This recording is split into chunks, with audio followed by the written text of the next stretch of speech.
शांति। ओम शांति, ओम शांति। आज नवरात्रि का तीसरा दिन है। हमें सारा दिन विशेष स्मृति रखनी है कि हमें 3 बिंदी का तिलक सदा लगा कर रखना है। 3 बिंदी माना मैं स्वयं आत्मा भी बिंदी, बाबा भी बिंदी और ये ड्रामा भी बिंदी। कुछ भी बात सामने आती है हमें उसको फुल स्टॉप लगा देना है। फुल स्टॉप लगा के बात को खत्म करके और आगे बढ़ जाना है।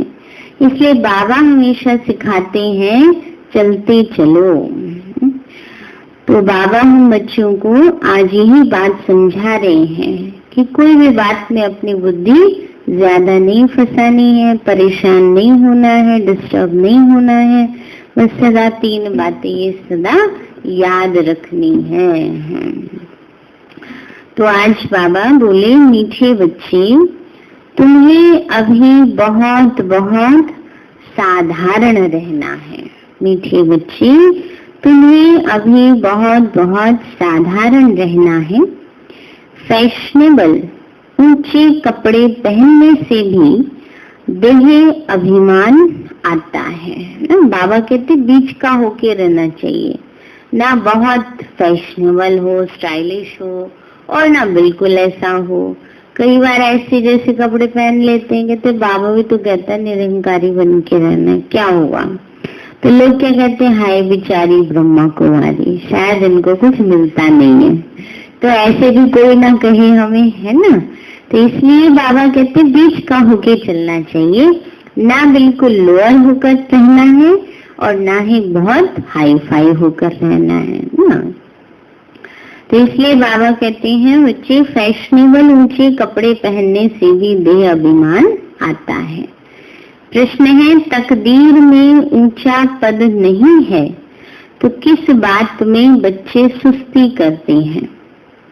बाबा बोले, बाबा कहते बच्चे अपना सुधार करने के लिए चार्ट रखो। याद का चार्ट रखने में बहुत फायदा है। नोटबुक सदा हाथ में हो। बाबा कहते नोटबुक सदा हाथ में हो। चेक करो कितना समय बाप को याद किया। हमारा रजिस्टर कैसा है? दैवी कैरेक्टर है। हमारा कैरेक्टर, चाल चलन व्यवहार देवी देवताओं जैसा है। कर्म करते बाबा की याद रहती है। याद से ही कट उतरेगी, ऊंची तकदीर बनेगी। गीत है, भोलेनाथ से निराला कोई और नहीं, बिगड़ी को बनाने वाला कोई और नहीं। ओम शांति। मीठे मीठे बच्चों के पास यह लक्ष्मी नारायण का चित्र घर में जरूर होना चाहिए। वैसे भी लौकिक रीति से भी घर में लक्ष्मी नारायण का चित्र रखते हैं। तो हमारे तो समझाने की दृष्टि से बाबा कह रहे हैं, इनको लक्ष्मी नारायण को देख बहुत खुशी होनी चाहिए, क्योंकि तुम्हारा ये है पढ़ाई का एम ऑब्जेक्ट। तुम जानते हो हम स्टूडेंट हैं और ईश्वर पढ़ाते हैं। ईश्वरीय स्टूडेंट व विद्यार्थी हैं। हम यह पढ़ते हैं, सबके लिए यह एक ही उद्देश्य है। इनको देखते बहुत खुशी होनी चाहिए। गीत भी बच्चों ने सुना, बहुत भोलानाथ है। कोई कोई शंकर को भोलानाथ समझते हैं, फिर शिव और शंकर को मिला देते हैं। अभी तुम जानते हो वो शिव ऊंचे से ऊंचा भगवान और शंकर देवता, फिर दोनों एक कैसे हो सकते हैं? यह भी गीत में सुना कि भक्तों की रक्षा करने वाली जरूर भक्तों पर कोई आपदाएं हैं ना। बाबा कहते हैं कि भक्तों की रक्षा करने वाले को पुकार रहे हैं, तो जरूर पुकारा कब जाता है, जब कोई आफत आती है तभी तो पुकारते हैं ना। तो 5 विकारों की आपदाएं सबके ऊपर हैं, भगत भी सब हैं। ज्ञानी किसी को भी नहीं कहा जा सकता। ज्ञान और भक्ति बिल्कुल अलग चीज है। जैसे शिव और शंकर अलग हैं। जब ज्ञान मिलता है तो फिर भक्ति नहीं रहती। तुम सुख धाम के मालिक बनते हो। बावनी का जब ज्ञान मिलता है तो ज्ञान वाली स्टेज आ जाती है, फिर भक्ति वाली से हम आगे बढ़ जाते हैं। तो बाबा ने कहा तुम सुख धाम के मालिक बनते हो। आधा कल्प के लिए सदगति मिल जाती है। एक ही इशारे से तुम आधा कल्प का वर्षा पा लेते हो।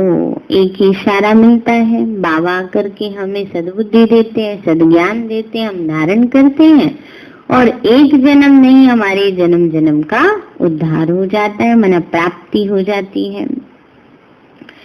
देखते हो भक्तों के ऊपर कितनी तकलीफ है। ज्ञान से तुम देवता बन जाते हो, फिर जब भक्तों पर भीड़ होती है अर्थात दुख होता है तब बाप आते हैं। बाप समझाते हैं ड्रामा अनुसार जो पास्ट हुआ सो फिर रिपीट होना है। फिर भक्ति शुरू होती है तो वह मार्ग शुरू हो जाता है, अर्थात पतित बनने का मार्ग। उसमें भी नंबर 1 है काम, जिसके लिए भी कहा जाता है काम पर जीत पाने से तुम जगत जीत बनेंगे। वह कोई जीत थोड़े ही पाते हैं। रावण राज्य में विकार के बगैर तो कोई का शरीर पैदा नहीं होता। सत्य में रावण राज्य होता नहीं। वहां भी अगर रावण होता तो बाकी भगवान ने राम राज्य स्थापन करके क्या किया। बाप को कितना ऊना रहता है, हमारे बच्चे सुखी रहें। लौकिक में भी रहता है ना, माँ बाप को ख्याल रहता है हमारे बच्चे सुखी रहें। धन इकट्ठा करके बच्चों को देते हैं कि सुखी रहें, परंतु यहाँ तो ऐसे हो नहीं सकता। ये तो है ही दुख की दुनिया। यह बेहद का बाप कहते हैं तुम वहाँ जन्म जन्मांतर दुख भोगते आएंगे, सुख भोगते आएंगे। अथाह धन मिल जाता है, 21 जन्म वहाँ कोई दुख नहीं होगा, दिवाला नहीं मारेंगे। यह बातें बुद्धि में धारण कर आंतरिक बड़ी खुशी रहनी चाहिए। तुम्हारा ज्ञान और योग सारा गुप्त है, स्थूल हथियार आदि तो कुछ है नहीं। बाप समझाते हैं ये है ज्ञान तलवार। तलवार से क्या होता है, मस्तक काट दिया जाता है। हमें भी ज्ञान तलवार से असुरों का संहार करना है, आसुरी वृत्तियों का संहार करना है। बाबा कहते हैं उन्होंने फिर स्थूल हथियार निशानियां देवियों को दे दी हैं। शास्त्र आदि जो पढ़ते हैं वो लोग कभी ऐसे नहीं कहते कि यह ज्ञान तलवार है, यह ज्ञान खड्ग है। यह बेहद का बाप ही बैठ समझाते हैं। वह समझते हैं शक्ति सेना ने जीत पाई है तो जरूर कोई हथियार होंगे। बाप आकर यह सब भूले बताते हैं। यह तुम्हारी बात बहुत ढेर मनुष्य सुनेंगे। विद्वान आदि भी एक दिन आएंगे। बेहद का बाप है ना, बाबा का विद्वान भी आएंगे एक दिन। सलामी भरने तो सबको आना पड़ेगा। जैसे लौकिक रीति से समझो कहीं किसी जगह प्राइम मिनिस्टर आते हैं तो उनकी सलामी भरने जो भी नीचे के और नेता होते हैं सब आते हैं। एक बार कहते हैं एक बार अपनी शक्ल तो दिखाया है ना कि हम भी आए हैं ना। तो ऐसे ही बाबा कहते हैं कि भगवान आया है जहाँ वहाँ एक बार सभी धर्म की विशेष आत्माएं अवश्य आएंगी, है ना, सलामी देने आएंगी अपनी। तो बाबा कहते हैं बच्चे एक दिन आएंगे जरूर, बेहद का बाप है, तुम बच्चों को श्रीमत पर चलने में ही कल्याण है, तब देहाभिमान टूटेगा। इसीलिए साहूकार लोग आते नहीं हैं। बाप कहते हैं देह अहंकार को छोड़ो। अच्छे कपड़े आदि का भी नशा रहता है।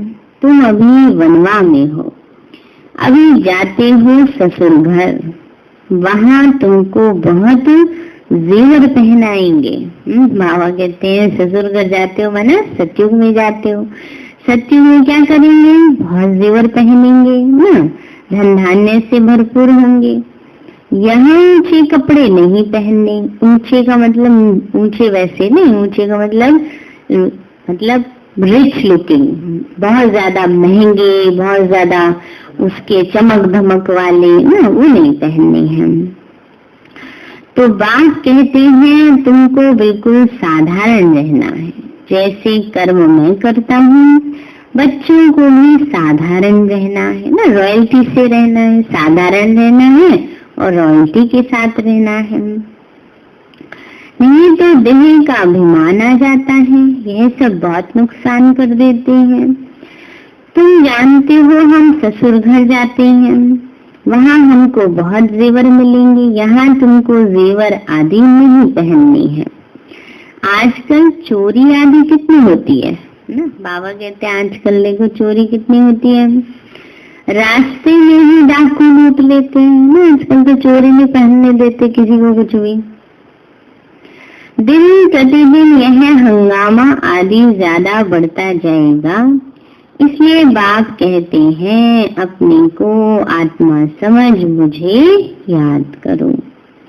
देहाभिमान में आने से बाप को भूल जाएंगे। ये मेहनत अभी ही मिलती है, फिर कभी भक्ति मार्ग में ये मेहनत नहीं मिलती है। अभी तुम संगम पर हो, तुम जानते हो बाप आते हैं पुरुषोत्तम संगम युग पर। लड़ाई भी जरूर होगी, एटॉमिक बॉम्ब्स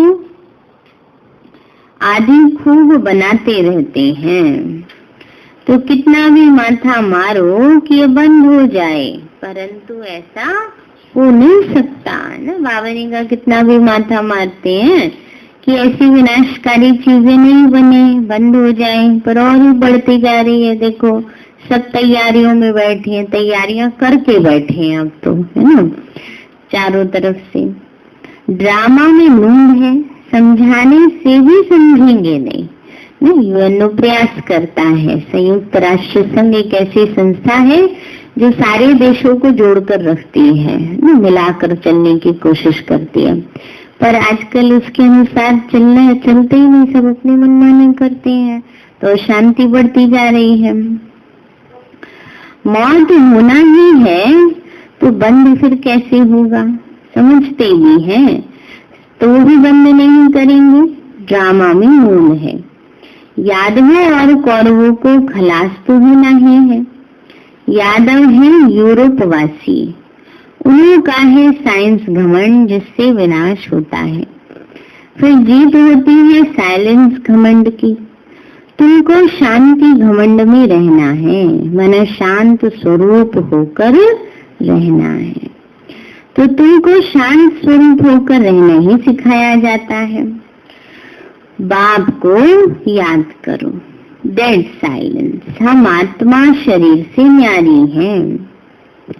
शरीर छोड़ने के लिए जैसे हम पुरुषार्थ करते हैं, ऐसे कभी कोई शरीर छोड़ने के लिए पुरुषार्थ करते हैं क्या? सारी दुनिया ढूंढ कर आओ, कोई है जो बोले कि हे आत्मा तुमको शरीर छोड़कर जाना है, पवित्र बनो? नहीं तो फिर सजा खानी पड़ेगी। बाबा कहते दुनिया में कोई है ऐसा जो ऐसे बोलेगा कि अब तुम शरीर छोड़कर तुमको मेरे पास आना है या पावन बनो? बाबा कहते ऐसी कोई कह ही नहीं सकता है दुनिया में। तो सजा कौन खाती है? आत्मा खाती है। उस समय साक्षात्कार होता है, तुमने यह पाप किए, अब खाओ सजा। उस समय फील होता है जैसे जन्म जन्मांतर की सजा मिलती है। इतना दुख भोगना, बाकी सुख का बैलेंस क्या रहा। बाबा ने कहा इतना दुख भोगना तो बाकी सुख का बैलेंस क्या रहा। बाबा कहते अभी कोई पाप कर्म नहीं करो, अपना रजिस्टर रखो ना। बाबा ने कहा अपनी चेकिंग करो, रजिस्टर रखो। रजिस्टर का मतलब ये सारे दिन में अपनी चेकिंग करनी। हमने कोई पाप कर्म तो नहीं किया, किसी को दुख तो नहीं दिया, अपशब्द तो नहीं बोले। बाबा कहते हैं बच्चे अपनी चेकिंग करो। बाबा ने कहा रजिस्टर ठीक रखो। हर एक स्कूल में चाल चलन का रजिस्टर रखते हैं ना। एजुकेशन मिनिस्टर भी कहेंगे भारत का कलेक्टर ठीक नहीं है, तो बोलो हम इन लक्ष्मी नारायण जैसे कैरेक्टर्स बनाते। भारत का कैरेक्टर ठीक नहीं है, तो बोलो हम इन लक्ष्मी नारायण जैसे कैरेक्टर्स बनाते हैं। यह लक्ष्मी नारायण का चित्र तो सदा साथ में होना चाहिए। ये है एम ऑब्जेक्ट, लक्ष्य है हमारा। हम ऐसे बनते हैं। इस आदि सनातन देवी देवता धर्म की हम स्थापना कर रहे हैं, वो भी श्रीमत पर। यहाँ चाल चलन को सुधारा जाता है। तुम्हारी यहाँ कचहरी भी होती है, कचहरी होती है ना, उसमें बताया जाता है वो इसने ये पाप कर्म किया ना, तो उसको बुलाया जाता है, उसके नाम संबंध भेजे जाते हैं, उसको अरेस्ट किया जाता है। ऐसे ही बाबा कहते हैं शुरू में क्या होता था, वैसे तो मम्मा बाबा बैठकर रात को सबसे पूछते थे भाई किसी ने गलती की हो तो बताओ। अगर कोई अपने आप से नहीं बताता था और दूसरे ने देख लिया उसको गलती करते हुए, तो फिर वो बताते थे, फिर उनसे पूछा जाता था, फिर उनको शिक्षा सावधानी दी जाती थी। तो बाबा कहते हैं ऐसे अपने भी करो। तो तुम्हारी यहाँ कचहरी भी होती है, सब सेंटर्स पर बच्चों को कचहरी करनी चाहिए। फिर बाबा कहते हैं सेंटर पर, उस समय तो बाबा के सामने बहुत बच्चे थे, 300 350। अभी सेंटर्स पर भी कहीं कहीं 4 रहते हैं, कहीं 5 रहते हैं, कहीं 10 रहते हैं, कहीं 2 बहनें रहती हैं। तो आपस में मिलकर ऐसे अपनी चेकिंग करनी चाहिए। रोज बोलो चार्ट रखो तो सुधार होगा। किसी की तकदीर में नहीं तो फिर सुस्ती कर लेते हैं, है ना। बाबा कहते हैं कि जैसे जो निमित बहन है वो रोज बोले ना, लेकिन कई बार वो भी बुरा लगता है कईयों को। तो बाबा कहते हैं फिर तकदीर में नहीं होता तो बहन जी बोलती रहती है हम रखे ना रखे हमारी मर्जी ऐसे कर जाते हैं, तो सुस्ती कर लेते हैं। चार्ट रखना बड़ा अच्छा है। तुम जानते हो हम इस 84 के चक्र को जानने से ही चक्रवर्ती राजा बन जाते हैं। कितना सहज है और फिर पवित्र भी बनना है। याद की यात्रा का चार्ट रखो, इसमें तुमको बहुत फायदा है। नोटबुक नहीं निकालना तो समझो बाबा को याद नहीं किया। नोटबुक सदा हाथ में रखो, अपना चार्ट देखो कितना समय बाप को याद किया।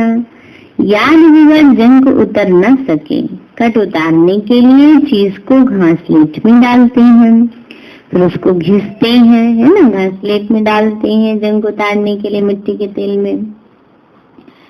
कर्म करते हुए भी बाप को याद करने का पुरुषार्थ का फल मिल जाएगा। मेहनत है ना, ऐसे ही थोड़े बाबा ताज रख देंगे सिर पर।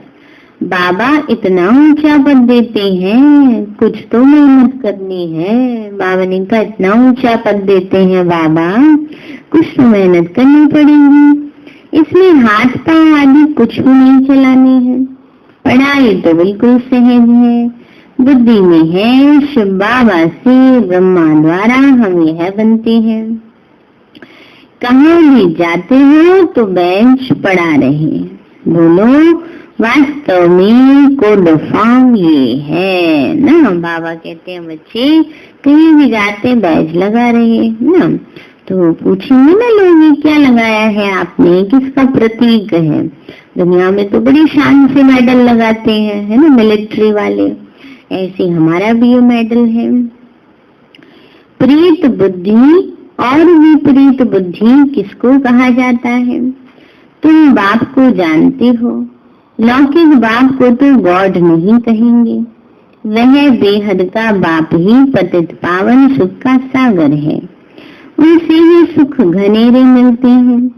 अज्ञान काल में समझते हैं माँ बाप सुख देते हैं, ससुर घर भेज देते हैं, अब तुम्हारा है बेहद का ससुर घर, वो है हद का, वह माँ बाप करके 5-7 लाख करोड़ देंगे। तुम्हारा तो बाप ने नाम रखा है पद्मा पदम पति बनने वाले बच्चों, वहाँ तो पैसे की बात ही नहीं है। सत्युग में तो अथाह चीजें होंगी ना, सब कुछ मिल जाता है, बड़े अच्छे अच्छे महल होते हैं, जन्म जन्मांतर के लिए तुमको महल मिलते हैं। सुदामा का मिसाल है ना। चावल मुट्ठी तो सुना है, तो यहाँ वह भी ले जाते हैं। अब चावल रूखा थोड़े खाएंगे, तो उसके साथ कुछ मसाले आदि भी ले आते हैं, कितना प्रेम से ले आते हैं ना। माताओं की भावना होती है बहुत ना, तो थोड़ा थोड़ा बचा बचा करके सोचते हैं बाबा के लिए निकाल लो, क्योंकि पहले तो इतना हाथ में नहीं रहता था ना, माताओं के इतना कमाते नहीं थी ना।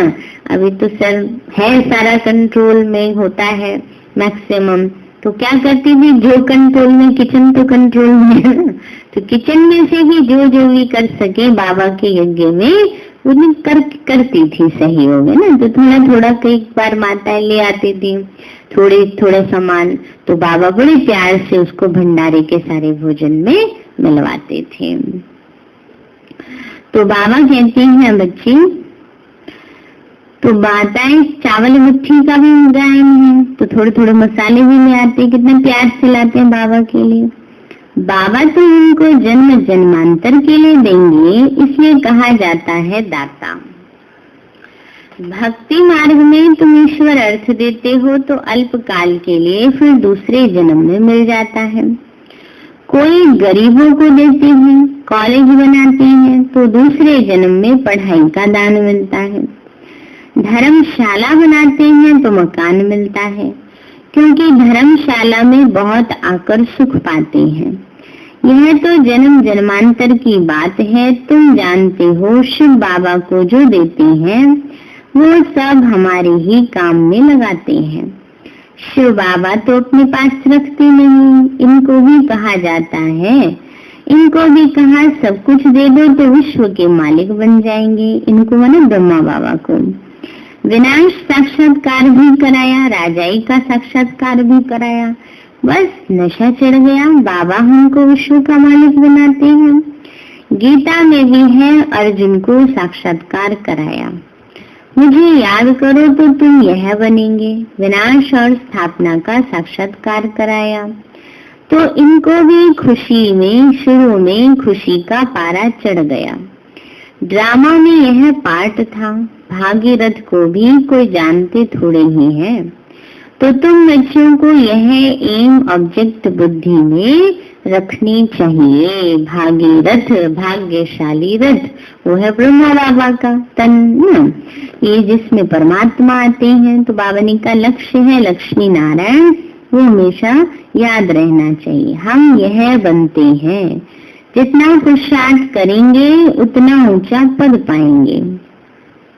गाया जाता है फॉलो फादर। इस समय की बात है, बेहद का बाप कहते हैं मैं जो राय देता हूँ उस पर फॉलो करो। इसने क्या किया सो भी बताते हैं। उनको सौदागर, रत्नागर, जादूगर कहते हैं ना। तो बाबा ने अचानक ही सब कुछ छोड़ दिया। पहले उन रत्नों का जौहरी था, अब अविनाशी ज्ञान रत्नों का जौहरी बना।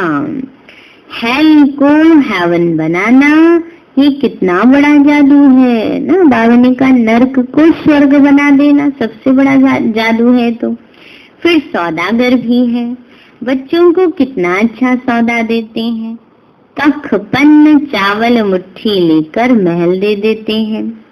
कितनी अच्छी कमाई कराने वाला है। जवाहरात के व्यापार में भी ऐसे होता है। कोई अमेरिकन ग्राहक आता है, उनसे 100 की चीज का 500 1000 भी ले लेंगे, उनसे तो बहुत पैसे लेते। तुम्हारे पास तो सबसे पुरानी चीज है, प्राचीन योग। तुमको अब भोलानाथ बाप मिला है। कितना भोला है, कितना भोला है। सब खराब खराब दे दो उसको और अच्छा अच्छा उससे ले लो, ये भोलापन है। पर बाबा कहते हैं ऑफर वैलिड ही है, थोड़े समय के लिए। आजकल कोई भी ऑफर आता है किसी चीज पर, ले पुराना ले आओ सब और नया ले जाओ, उसमें तो फिर भी थोड़े पैसे डालने पड़ते हैं, लेकिन ऑफर वैलिड इतनी तारीख तक। ऐसे ही ये ऑफर भी संगम तक ही वैलिड है। फिर तो बाबा क्या बन जाएगा, भाला बन जाएगा, है ना। और भोले के साथ क्या है, भाला भी है ना। तो फिर तो धर्मराज बन जाएगा। इसलिए बाबा ने कहा बाबा कितना भोला है, कितना तुमको क्या बनाते हैं। कखपन के बदले तुमको 21 जन्म के लिए क्या बना देते हैं।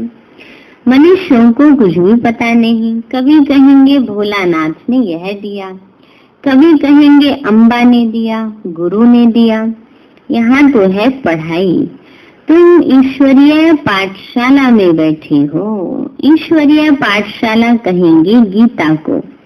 गीता में है भगवानवाच, परंतु यह भी किसको पता नहीं कि भगवान किसको कहा जाता। कोई से भी पूछो, परमपिता परमात्मा को जानते हो।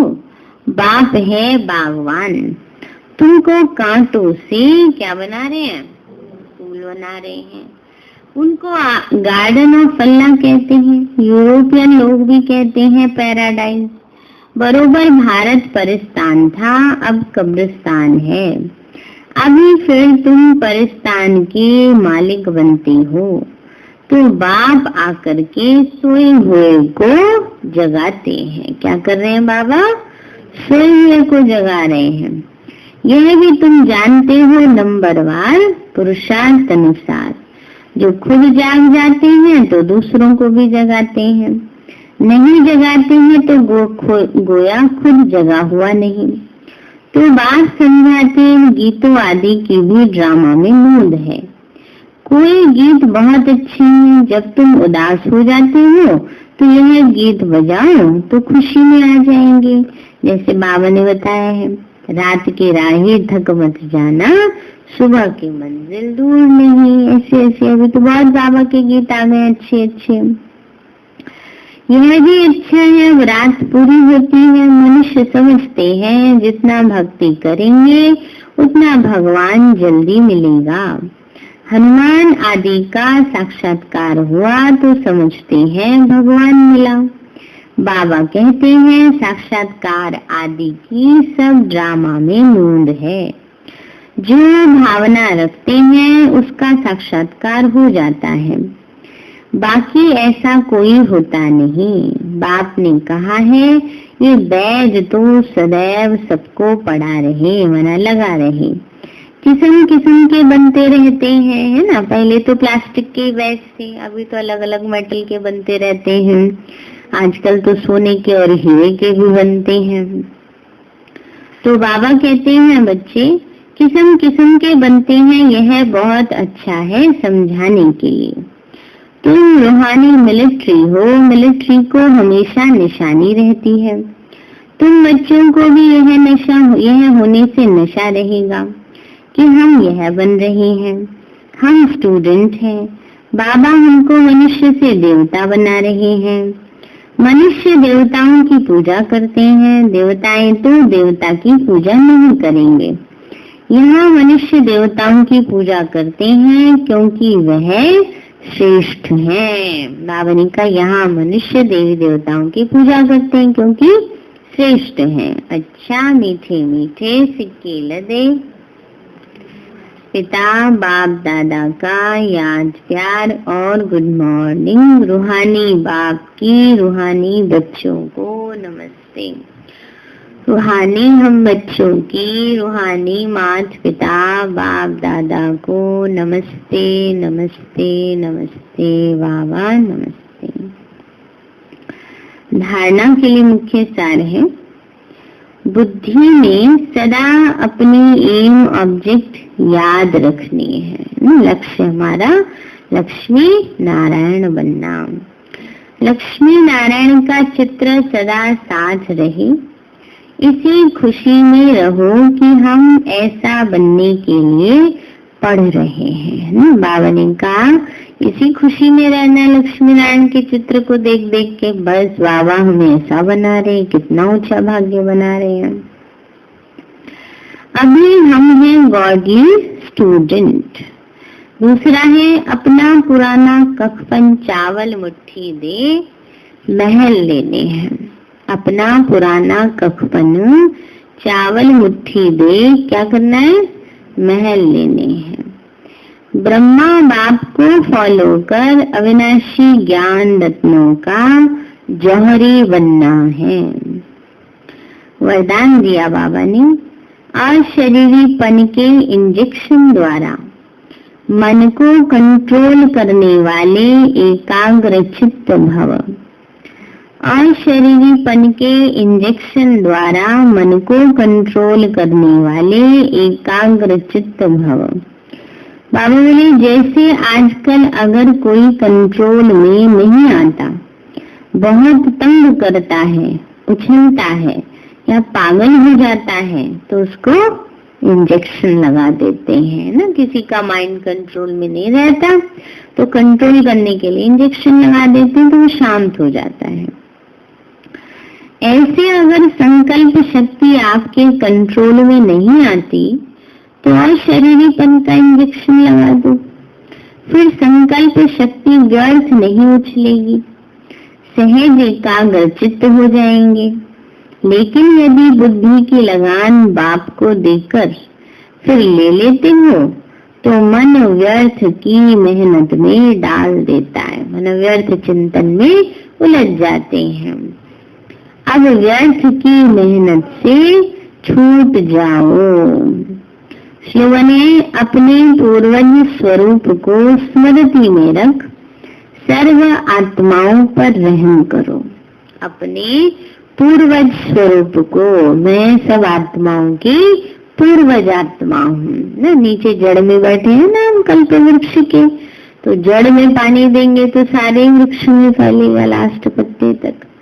तो अपने पूर्वज स्वरूप को स्मृति में रख सर्व आत्माओं पर रहम करो। सारे हैं मीठे बच्चे, तुम्हें अभी बहुत बहुत साधारण रहना है।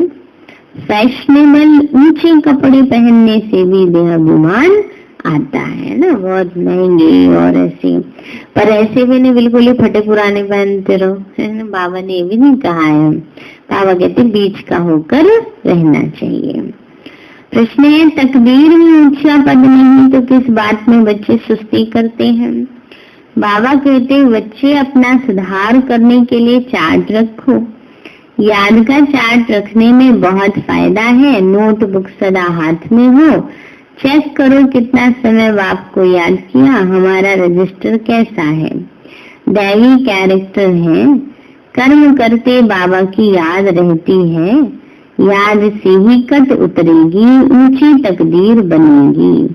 गीत है, भोलेनाथ से निराला कोई और नहीं, बिगड़ी को बनाने वाला कोई और नहीं। मीठे बाबा, आपने हमें सब कुछ दिया, आपका कदम गुणाबार शुक्रिया। प्यारे बाबा, आप हमें ज्ञान गुण शक्तियों वरदानों और सद्बुद्धि से भरपूर करते हो, आपका बार बार शुक्रिया। मीठे बाबा, आपने मुझ आत्मा को, इस सेवा स्थान को, विश्व की सर्व आत्माओं को निर्विघ्न बनाया। आपका बार बार शुक्रिया। प्रकृति के पांचों तत्वों का भी शुक्रिया। साइंस के साधनों का भी शुक्रिया। लौकिक अलौकिक परिवार का भी शुक्रिया। हे तन, तुम्हारा भी शुक्रिया। विश्व की सर्वात्माओं का और ब्रह्मांड की सारी शक्तियों का, सब प्रकार का सहयोग देने के लिए शुक्रिया।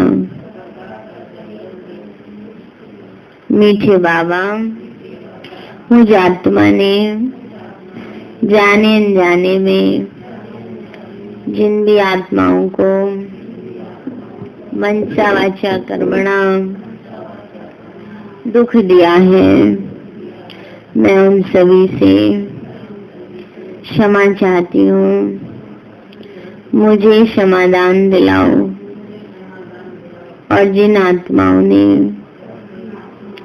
मुझे दुख दिया है, विघ्न रूप बने हैं, मैं उन सभी को दिल से क्षमा करती हूँ।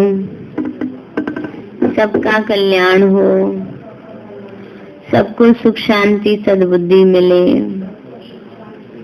और बाबा के सेंटर की सेवाएं खूब बढ़ती जाएं।